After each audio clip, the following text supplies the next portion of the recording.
تو کسی نے یہ آکھا کہ پت سارے مر جان گے تے تو پھر بھی نہیں لمبڑ بننا۔ جواد احمد عمران خان کے بارے میں بات کر رہا ہے، اس کی بات سنیں، میں اس کا جواب دیتا ہوں۔ رکشے پہ تو میں نے سامنے دیکھا کہ عمران خان نے نیا چورن بیچنا شروع کیا تھا ریاست مدینہ کا، اور مجھے بڑا غصہ تھا اس پہ کہ یہ منافق آدمی، اس کے بچے جو ہیں وہ سہونیوں کے گھر میں رہتے ہیں اور یہ ہمیں چورن بیچ رہا ہے یہ والا۔ کیونکہ انسان کو سب سے پہلے اس کی ذات میں دیکھنا چاہیے کہ یہ اصل میں ذاتی طور پہ کیسا ہے۔ جواد احمد کو اس کا جواب یہ ہے کہ پہلے تو اس نے اپنی بیوی کو چھوڑ دیا ہوا ہے، بیوی نے اسے طلاق لے لی تھی، طلاق لینے کی وجہ تھی پاکستان کے مولوی جج نے پوچھا تم اس کو چھوڑ کیوں رہے ہو، وہ تم سے طلاق لے رہی ہے۔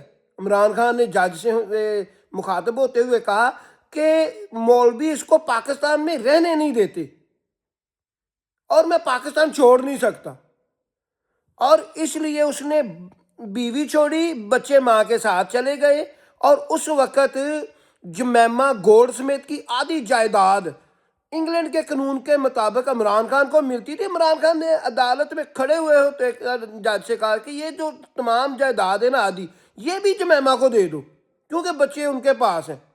پھر اس نے کہا کہ تم اس کو چھوڑ کیوں رہے ہو؟